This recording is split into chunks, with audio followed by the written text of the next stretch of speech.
Hello students, welcome back to my channel के commerce classes. आज हम लोग बिजनेस ऑर्गेनाइजेशन का या फिर आप बोल सकते हैं प्रिंसिपल ऑफ मैनेजमेंट का एक टॉपिक है प्लानिंग। प्लानिंग एक मैनेजमेंट का इम्पॉर्टेंट फंक्शन होता है और ये पहला फंक्शन होता है। जब तक हम लोग कोई प्लान नहीं करते तब तक मैनेजमेंट का कोई काम स्टार्ट ही नहीं होता है। तो आज हम लोग पढ़ेंगे प्लानिंग क्या है, इसका नेचर क्या है, ऑब्जेक्टिव क्या है, इम्पोर्टेंस क्या है, और हम लोग ये भी पढ़ेंगे आज कि एक अच्छा प्लान करने के लिए किन किन विशेषताओं की आवश्यकता होती है। तो चलिए आज का वीडियो स्टार्ट करते हैं। देखिए, प्लानिंग एक बेसिक टॉपिक है जो हम लोग का आम जीवन से भी रिलेटेड है। जैसे ही हम लोग सुबह अपना आँख खोलते हैं तो बेड पर ही कुछ ना कुछ प्लानिंग हो जाता है कि हम लोग को आज दिन भर क्या करना है। उसके हिसाब से ही हम लोग दिन भर का जो भी एक्टिविटी है वो करते हैं।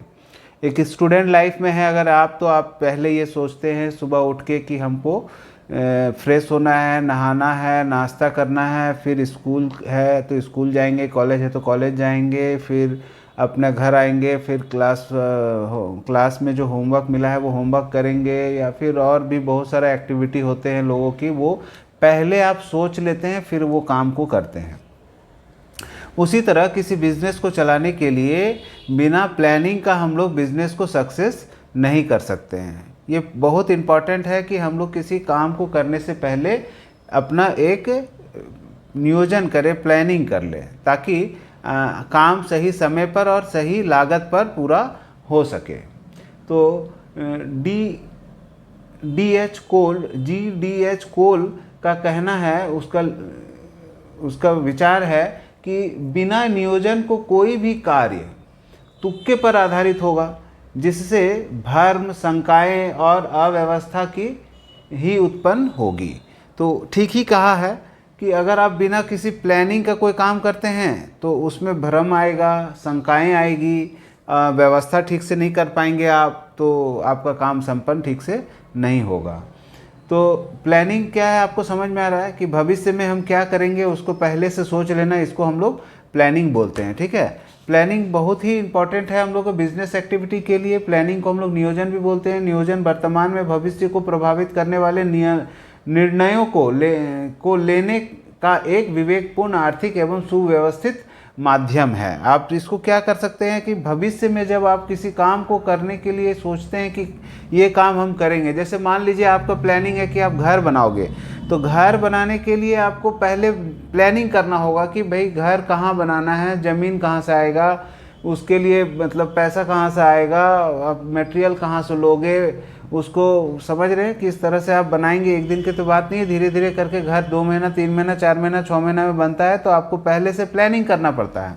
तो प्लानिंग क्या है, ये बेसिकली आपको समझ में आ गया कि भविष्य में जो काम आप करेंगे उसके बारे में प्रेजेंट में आप सिर्फ सोचते हैं, करते नहीं हैं, इसको प्लानिंग करना बोलते हैं। ठीक है, अब प्लानिंग का कुछ नेचर है, ऑब्जेक्ट है, उस हिसाब से हम लोग पहले नेचर उसको डिस्कस करेंगे, फिर हम लोग ऑब्जेक्ट, फिर इंपॉर्टेंस की ओर जाएंगे। तो प्लानिंग का नेचर क्या है?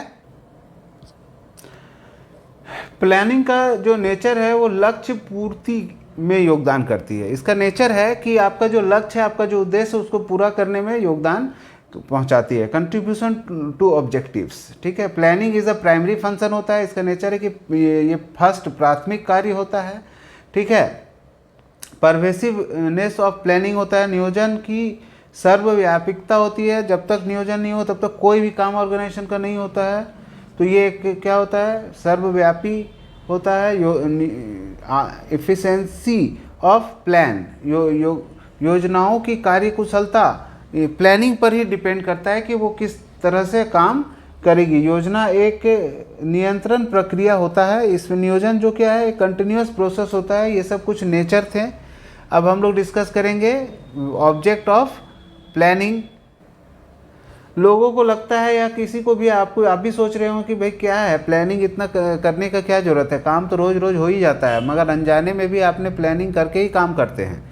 आप ये नहीं जानते हैं कि प्लानिंग क्या होता है, तो भी आप प्लानिंग करते हैं मगर उसका नाम नहीं जानते कि हम प्लानिंग करके ये काम कर रहे हैं।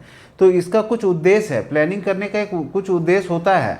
भविष्य में जो कार्य करेंगे उसको निश्चितता लाने के लिए हम लोग प्लानिंग करते हैं, विशिष्ट दशा प्रदान करने के लिए हम लोग प्लानिंग करते हैं, साम्य एवं समन्वय की स्थापना हो सके, एक दूसरे से कोऑर्डिनेट हो सके, इसके लिए प्लानिंग करते हैं। प्रबंध में मितव्ययता होती है, मतलब मैनेजमेंट का जो काम होता है वो सस्ता हो जाता है, ज़्यादा खर्चीला नहीं होता है। पूर्व अनुमान लगाना आसान हो जाता है। भविष्य के बारे में अभी सोच लेंगे तो भविष्य में क्या करना है, क्या हो सकता है, वो हम पहले से सोच सकते हैं। तो इसके लिए भी हम लोग को उद्देश्य होता है कि प्लानिंग करके काम करें। प्रतिस्पर्धा पर विजय पाने का उद्देश्य होता है, आपका कुशलता में वृद्धि हो सके, आपका एफिशिएंसी बढ़ जाएगा, काम करने का क्षमता बढ़ जाएगा, इसके लिए भी हम लोग प्लानिंग करते हैं। जोखिम एवं संभावनाओं को परखना, भविष्य में क्या रिस्क आने वाला है, भविष्य में क्या उथल पुथल हो सकता है मार्केट में, जिसके कारण आपका जो सिस्टम में गड़बड़ हो सकता है, इसके लिए आप तैयार हो सके, इसके लिए आप प्लानिंग कर सकते हैं। तो प्लानिंग का ये सब कुछ बातों के बाद हम लोग इम्पोर्टेंस क्या है उसको भी जानेंगे। देखिए, प्लानिंग का उद्देश्य हम लोग को समझें, उसके बाद अगर हम लोग सोचें कि इसका इम्पोर्टेंस है क्या अपने लाइफ में, क्या ज़रूरत है प्लानिंग करने का, तो देखिए प्लानिंग का जो भी हम लोग पढ़ेंगे अभी, ये आपका एडवांटेज में भी आ सकता है, आपका नेसेसिटी मतलब नीड्स और प्लानिंग में भी आप इसके आंसर को लिख सकते हैं। ठीक है, तो प्लानिंग का इम्पोर्टेंस हम लोग का लाइफ में है या नहीं है, अपना बिजनेस के लिए प्लानिंग इम्पोर्टेंट है कि नहीं, ये जानते हैं हम लोग अभी। भविष्य अनिश्चित होता है कि निश्चित होता है, डेफिनेटली अनिश्चित होता है, तथा परिवर्तनों का समापन भी हम लोग करने के लिए प्लानिंग करते हैं। अनिश्चितता होता है, भविष्य में क्या होगा नहीं पता रहता है, फिर भी हम लोग प्लानिंग करके अगर काम करें तो भविष्य में जो हम लोग प्लानिंग किए भविष्य में हम लोग वही सब काम करेंगे, तो ऑटोमेटिक है जो कि अनिश्चितता को हम लोग दूर कर देंगे और हम लोग अपने बिजनेस में जो उद्देश्य लेके चले थे वो उद्देश्य को प्राप्त कर सकते हैं। लक्ष्यों की ओर ध्यान केंद्रित करने के लिए, जो लक्ष्य है आपका, जो टारगेट है उसको ध्यान केंद्रित करने के लिए हम लोग प्लानिंग कर लेते हैं, ताकि हम लोग का जो ध्यान है भटके नहीं और हम लोग मिसगाइड ना हो, बिजनेस को उसी दिशा में ले जाएं जहां हम लोग को लेके जाना है। जानते हैं बिजनेस को हर एक व्यापारी कहाँ लेके जाना चाहता है, वो प्रॉफिट का और लेके जाना चाहता है, जिसका लक्ष्य हमेशा होता है कि हम प्रॉफिट का जो स्वाद है वो चख सके और अपना बिजनेस को अच्छे से प्रॉफिट की ओर ले जा सके और निरंतर और लगातार हम लोग को बिजनेस में लाभ हो सके। प्लानिंग है, नियोजन है, उसका एक लाभ के रूप में भी आप देखें तो विभिन्न कार्यों में एकता एवं समन्वयता स्थापित करती है। प्लानिंग क्या होता है, भविष्य में हम लोग को फायदा कराता है। हम लोग बिजनेस में क्या होता है कि बहुत ऐसा सिचुएशन आ जाता है कि हम लोग बहुत ज़्यादा जल्दबाजी में, एक्साइटमेंट में कुछ गलत डिसीजन ना ले। इसके लिए भी इम्पॉर्टेंट है कि हम लोग को प्लानिंग करना चाहिए। क्रियाओं में मितव्ययता लाने के लिए जो भी हम लोग एक्टिविटी करते हैं उसमें जो खर्चा है वो कम हो, ज़्यादा नहीं हो, इसके लिए भी हम लोग प्लानिंग करते हैं ताकि हम लोग को खर्चा कम हो सके। और संगठन को अधिक प्रभावी बनाने के लिए भी हम लोग को ये इम्पॉर्टेंट है कि हम लोग वो नियोजन करके, प्लानिंग करके काम करें। ठीक है, हम लोग जानते हैं कि बाज़ार में बहुत ज़्यादा प्रतिस्पर्धा है, बहुत ज़्यादा कंपटीशन है, जिसको लड़ने के लिए कंपटीशन से हम लोग कंपटीशन में हम लोग रह सके, बाज़ार में और लोगों के साथ हम लोग कंपटीशन कर सके, इसमें हम लोग का जो पावर है, शक्ति है, वो बढ़ जाए। इसके लिए भी हम लोग को प्लानिंग करके काम करने से थोड़ा कंपटीशन में हम लोग आ सकते हैं, जिसके लिए इम्पोर्टेंस है कि आप अपना प्लानिंग कर लीजिए और जो भी साधन है हम लोग के पास उसको अच्छे से प्रयोग कर सके, अधिकतम उपयोग कर सके और ज़्यादा से ज़्यादा प्रोडक्शन कर सके। इसके लिए भी हम लोग प्लानिंग करना बहुत ही आवश्यक है। ठीक है, तो ये सब कुछ प्लानिंग का जो इम्पोर्टेंस है, साथ साथ आपका इसका एडवांटेज भी है और नीड्स भी है। आप इसका आंसर आप नीड्स में भी लिख सकते हैं, एडवांटेज में भी लिख सकते हैं। अब हम लोग पढ़ेंगे कि एक अच्छा प्लानिंग करने के लिए कौन कौन से बातों का होना आवश्यक है।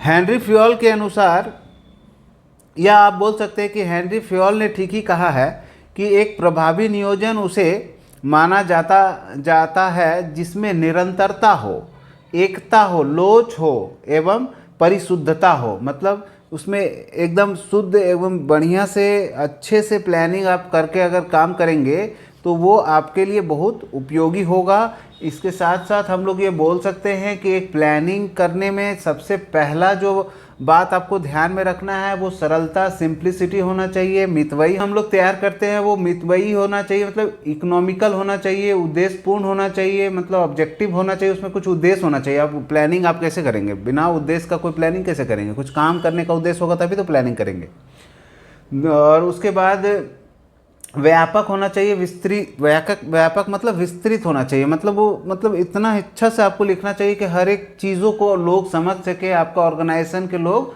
उसको समझ सके और उसके हिसाब से, प्लानिंग के हिसाब से काम कर सके। ये लोचपूर्ण होना चाहिए, आपको प्लानिंग कभी स्ट्रिक्ट नहीं बनाना चाहिए, आपको उसको हमेशा फ्लेक्सिबल बनाना चाहिए। इसलिए कि बाजार के जो एनवायरनमेंट है कभी भी चेंज हो जाता है, कभी ज़्यादा कभी कम, ऐसा कुछ होते रहता है। तो आप उसको अगर फ्लेक्सिबल बनाएंगे तो कभी भी चेंज कर सकते हैं।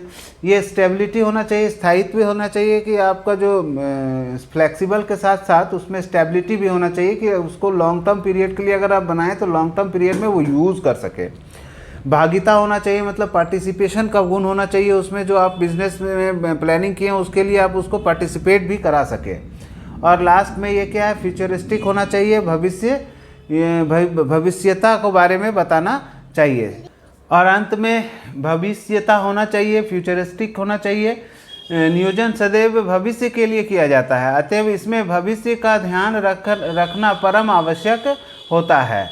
तो ये सब कुछ बातें थे जो हम लोगों ने डिस्कस किया प्लानिंग से रिलेटेड। बट देखिए, इससे अगर बाहर से भी क्वेश्चन आता है कि जैसे कि प्लानिंग की विशेषताओं को लिखे, यहाँ हम विशेषता को डिस्कस नहीं किए, मगर इतना सारा डिस्कशन के बाद आप इसका विशेषता आराम से लिख सकते हैं। विशेषता अगर आपको याद नहीं है तो जो पॉइंट हम लोग डिस्कस किए ऑब्जेक्ट के रूप में, नेचर के रूप में, उसी में से कुछ पॉइंट को आप विशेषता बना के लिख सकते हैं।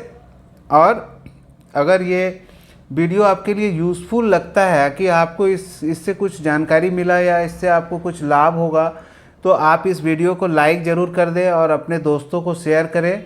चैनल में नए हैं तो चैनल को सब्सक्राइब कर लीजिए और बेल आइकन भी प्रेस कर लीजिए। Thank you.